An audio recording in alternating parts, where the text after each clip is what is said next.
Hello, and welcome back to Curated by Chelsea, or welcome if you are new here.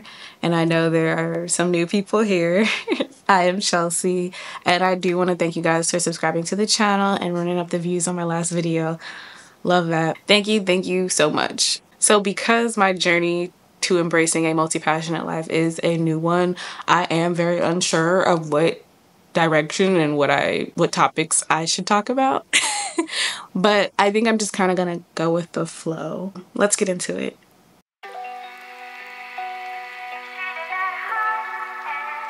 So like I said, my journey is still very new as far as like embracing it. I have been kind of fighting it and just trying to stick to like one interest, one career. But I kind of knew early on that I was never just going to have one career in life. I already haven't had one career, so I mean, that should have told me everything. Anytime someone would say like, I go with the flow, I have odd jobs, and I just kind of do things whenever. If someone offers me a job, I'll take it. I might stay for 6 months. I've always been like, yes, do it. But I always felt like that was the wrong way to do things. So I never like really embraced it until recently. I will say probably earlier last year, I was like, wait, I like to do multiple things. Let me figure out how I can intertwine them so that they can thrive, because I want all of my interests to thrive. I really do. I do just want to talk about some challenges that you will probably run into, because if you're here, you are probably a multi-passionate, or what I like to call a modern Renaissance person, or modern day Renaissance person, and you love to learn new things. You have multiple different hobbies or interests, or you've had a bunch of odd jobs like me, just different jobs all together, and you're really just trying to find your place in the world. But there are challenges that come with that, and I think the number one challenge is probably going to be that you have to find time to do your interests, to do your hobbies, and that's very difficult. Sometimes if you have too many and you want to do them all in one day, you end up getting overwhelmed and then you don't do them at all. Like, you just kind of like, okay, well, that didn't happen today because of life, and you constantly end up saying, okay, well, life got in the way, especially if you're someone who has a traditional 9-to-5 job and you might have kids or pets and you just cannot find the time to sit down and crochet or sit down and play games. It's just one of those things where you're just all like, no, I'm overwhelmed now. I'm not going to do them. But I think when we can find little pockets in our day to just do those things, it helps so much. And then you end up getting into a groove where you're like just doing them kind of naturally throughout the day, or when you get home from work. You might cut off a little bit of your gym time and then play video games or tend to your plants. I have the privilege of working from home and not being a traditional 9-to-5er. I call myself a 1099 because I have a business. So I can just pick up a crochet hook and start crocheting, or be like, oh, let me cut that pattern out real quick, and I'll do that. One of the things that I tend to do when I decide I'm going to start a new project, which is very often, and I need to stop it so I can finish my projects, I will piece it together slowly. Like with sewing right now, something I've recently gotten back into, I'll find a pattern, print it out. Next day, I might tape it together if I find it on Etsy, and then cut it out that same day. And then the next day, actually cut out the fabric, or I'll go look for the fabric that I would like to use and figure that out. Make that a whole trip and experience. Like, I don't do the whole project the same day because I know the other things that I want to do are just not going to get done, or the other things that I need to do are not going to get done. I really do try to kind of just piece it together as best as I can. And then once I actually get to the part that I love, which is the actual sewing, I do that usually on the weekends, and I always give myself the whole day to do it. And that way, if I mess up and have to like stitch things back, I will. And so far that has been working out.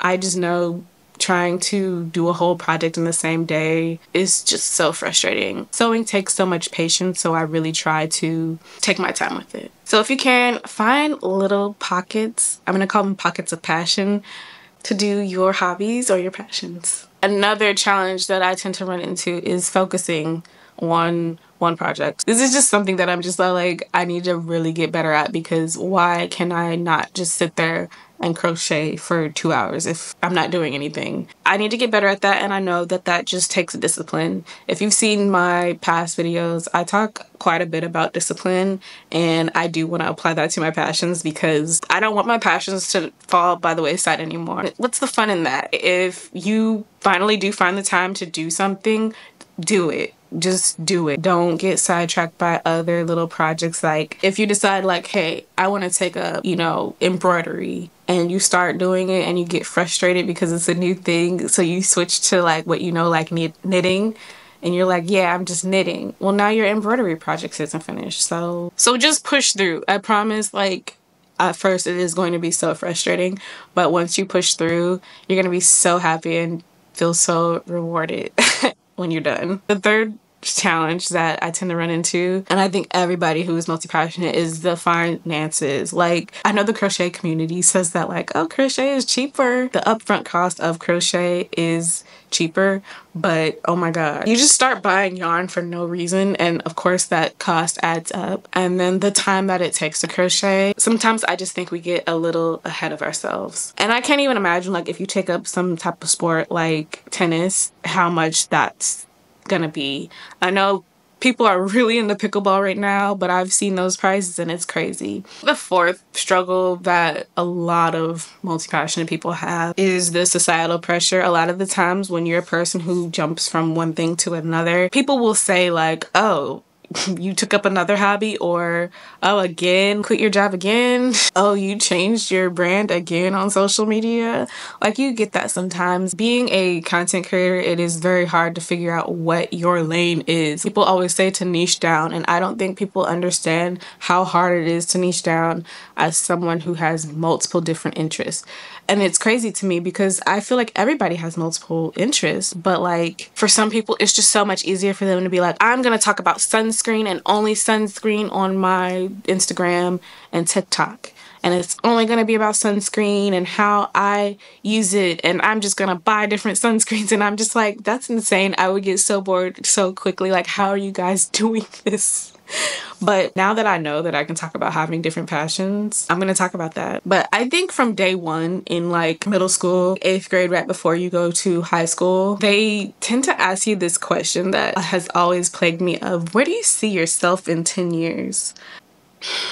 That question has always got me, and I've never been able to answer it very clearly, because how am I at 13, 14?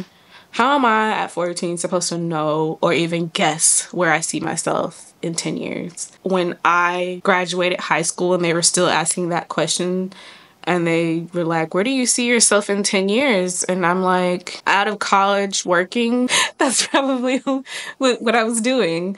And well, they're like, well, yeah, but career-wise, I don't know, because I don't even know what I want to do as a career. Like, what do you mean? Then I get to college and they're asking me, I'm about to graduate. They're asking the same thing. And I'm like, I don't really know. And they're like, well, that's something you need to figure out. Who you telling? Of course. It is so hard to just figure out the one thing that you want to do. I know for some people it's very easy. Like, some people are like, I want to be a veterinarian and that's what I'm going to do. And then they go and do it. How? At one point, I just started kind of making things up. When I went to school for fashion marketing, I would just say, I want to be a buyer for whatever brand I said. And that was that. And they would try to follow up and be like, oh, what are you doing to get there now?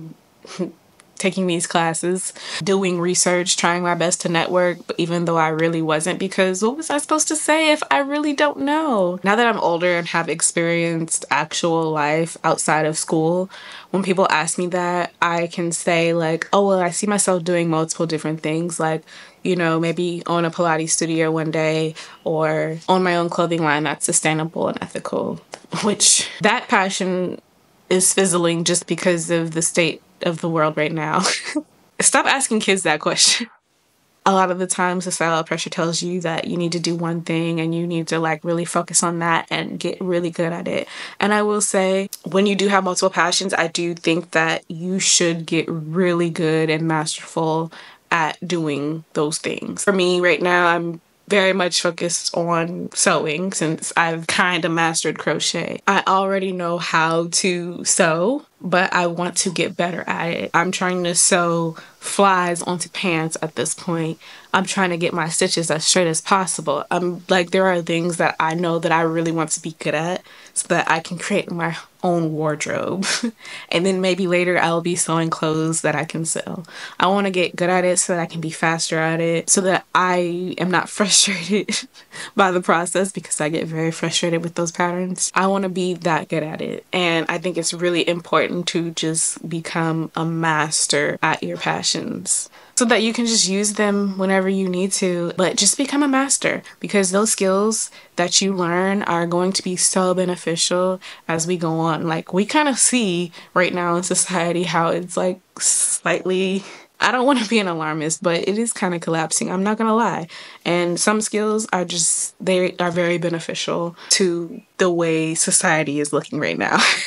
Trying to mince words here. So become an expert in your fields. Okay, so that's really all I have for today. I really want to get good at talking about this topic because it's still very new for me. New journey for all of us here. I really want to embrace this. So I hope you enjoyed this video. I hope the tips that I gave to kind of combat the struggles that you face as a multi-passionate person, that you can use to work on being a Renaissance person.